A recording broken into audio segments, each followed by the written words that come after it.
Good Sunday morning, everybody. Welcome to Sunday with Spirit. For those joining for the first time, this is not a political poll, it's a spiritual poll. Every Sunday, a group of us, we get together and we jump up and down, play, sing. Some of us are napping on the web of creation. What is it that we want to create in this time-space continuum? So, as we get into the holiday season, and I've been thinking about how to phrase this, so I'm going to use me on this. As I get into the holiday season, I'm conflicted a lot by the religious aspect of it. As somebody who is now following a spiritual path, more a spirit, I guess you'd call me a spiritualist, maybe? I don't know. I'm not big into labels. But I was a very strong Catholic growing up. Generational Catholic. Extremely strong in that church. And so it was really hard to break away from it, because if it was just my dad or my mom, that would be easier to break, but it was my grandfather and their parents and their parents. Strong ties to this. And when I was in my late 20s, I pulled away from the church. And I struggle with this. And those of you who have been on this channel with me, on this journey that I'm on, you know how I struggle with letting go of the structure of religion. And so we have a lot of this going on. Catholic with Christmas, Hanukkah, Kwanzaa. Which one's the right one? You know, you can't say, "Oh, Merry Christmas," because then you're going to offend somebody. It's like the structure is it makes me a little crazy. So I wanted to look at that a little bit, and I'm gonna bring this to me so that I'm not preaching or putting it on anybody else. I think this is just my journey. And as I found out in this journey that I am on, many people have the same journey. It's not unique at all. We have a certain mind think or a group think, and when we get into structured religions, that's one thing. When we get into the spiritual aspect on the web of creation, well, we're all vibrating. We all feel each other's vibration, and it's all affecting us. So I'm assuming that there will be some connection to my journey. So the decks that I'm using in trying to understand my religious quest, my religious aspect of the holiday season, and how do I deal with it a little bit. I'm using the Rider-Waite deck, and for me, this is the foundation. This is the base. This was the very first deck of cards I got, the base. Angels and Ancestors deck. This moves up into a little higher realm. I'll just leave it there. And then to go even higher, we have the Work Your Light, which is just energy, spirit, light coming in. So let's see what we get. The base. So in my awareness, in my church, I have the 3 cups as the base.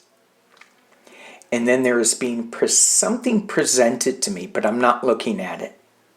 I am looking at the base. I'm looking at the 3 cups, the structure. I'm not looking at this thing that's coming out of the clouds. Even though I noticed it, I felt it, and that is the teachings of, and that is the possibilities of where this could go, but I'm focused on the structure.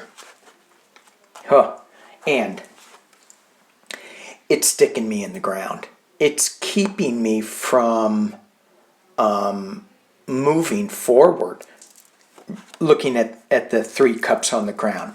I got the 10 of Swords stabbed in the back. And this is what I felt in the 20s. I was stabbed in the back. You guys want me to think about the Garden of Eden and how guilty it was. Why can't we just all run around naked? Well, now I know as I get older. But when I was in my 20s, why couldn't we run around naked? Okay, sorry.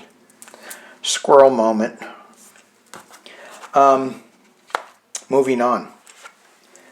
The next card I get, it's the 2 of Wands.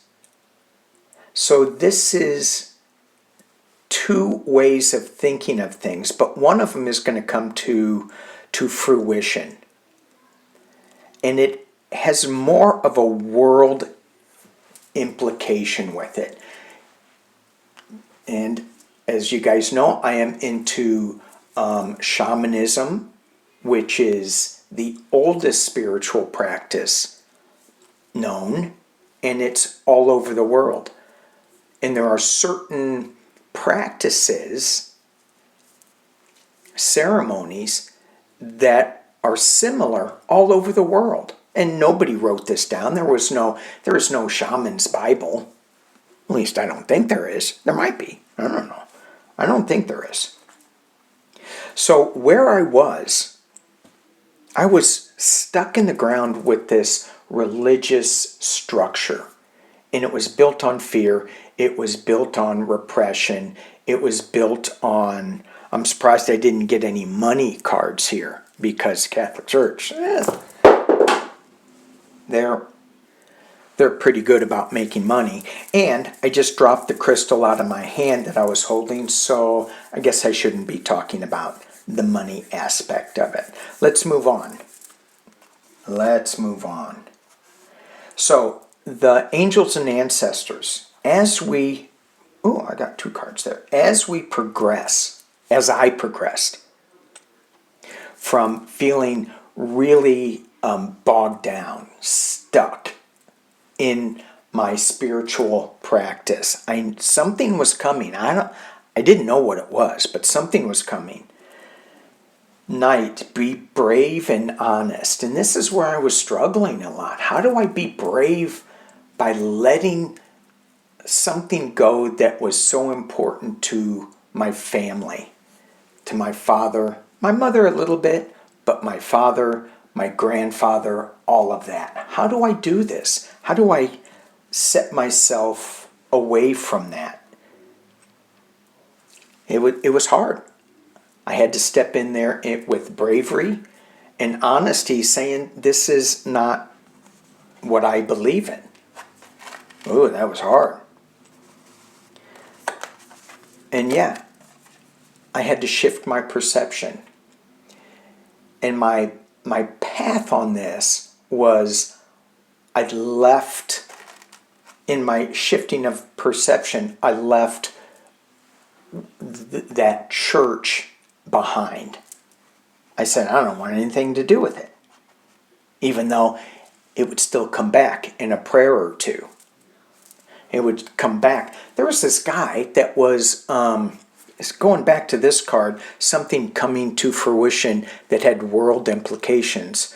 When we moved into this house, we found this guy that was giving away religious statues. One of them was a black Jesus statue.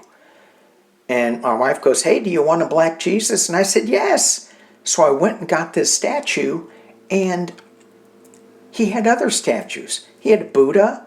He had I think it's a Quan Lin, I think. But when I look at it, it's not. So I don't know what it is. It's a divine female.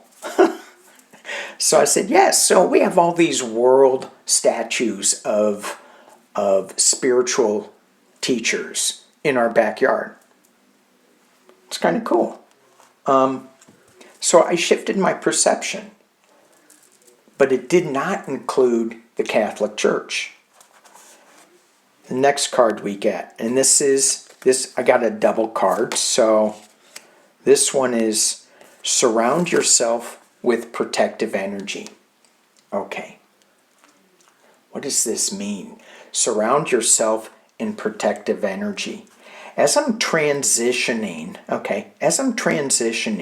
from letting go of my childhood beliefs that offered me protection, I had to re-surround myself with new protective energy. I still called on Jesus to help protect me.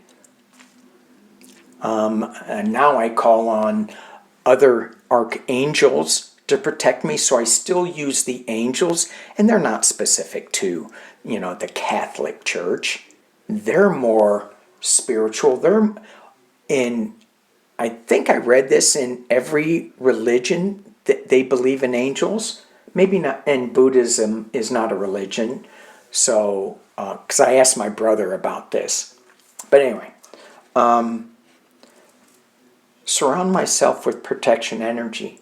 And I do this in the 4 directions, the meditation that I do with the directions of north, south, east, west, above, below. So I do surround myself in those protection energies. And now it's quite a bit more. And this bonus card is Medicine Mother. Honor your inner knowing. And so I wish I would have thrown these cards back then. It would have helped me on my path. Honor your inner knowing. I knew something was not right. I knew that's not what these master teachers wanted to impart. With their rules and regulations and wars and abuses, that's not what they were about at all. They were about helping people. Okay, moving on. This is the Work Your Light card. Ha. And as we jump into just the energy of what Spirit wants to share with me, go, leap, jump. You go first, the universe will catch me. I hope so. Oh my gosh. It's like, really? Really? You just want me to jump? But what if you're not there? No. Trust. Be brave and honest. Honor your inner knowing. The universe will catch you. Or you'll end up down here. Anyway, moving on. Lemuria. Creating heaven on earth. It's happening. So when I look at these oracle cards, not all of the messages, not all of the printed words are useful, but creating heaven on earth is useful. Lemuria, to me, that is extremely useful, really powerful for me. What we can accomplish in our spiritual journey is creating heaven on earth. Is it the Garden of Eden without the guilt? I don't know. That sure looks like a Garden of Eden to me. Okay. The last card we get. We have a double mission. Pleiades. Okay. Love this card. Channeling and uplifting humanity. Okay, so the channeling and uplifting humanity, I don't know if that's the one that resonates with me in this spread. The double mission resonates. And the reason it resonates with me is it's not to throw out everything that the past religious experience afforded me and had me look at. It is to embrace the freedom and the positive teachings and let go of the fear, let go of the abuses that they say is for God. It's just like, it's mind-boggling.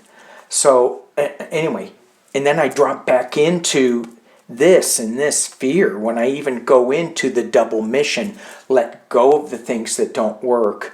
And this goes back into my spiritual practice of calling in the direction of snake, letting go of things that no longer serve me. As the snake sheds its skin, as it grows, let it go easy, drop it off, and move on.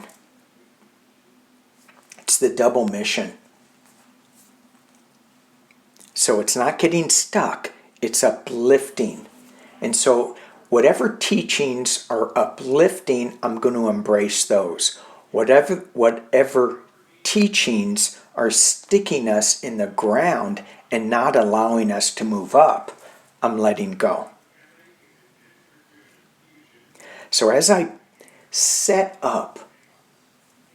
myself up for this holiday season and struggle, not anymore, with my religious past. And the reason I'm bringing this up, I'm not struggling with it anymore, or so I think. It's because I really let it go and I really made peace with it. Yet I'm hearing these messages 3 or 4 times this week about moving on and not being stuck in the fear of religion. I want to be uplifted with the grace of religion. And so even though I don't even think that word fits very well. So that's why we have spiritualism, shamanism. All right. I hope you guys have an amazing week ahead. Thank you for being here on this Sunday. I'd love to hear your comments. This is, everybody has a different take on this. So it's all for the good of the web of creation. Thanks again. Peace and love.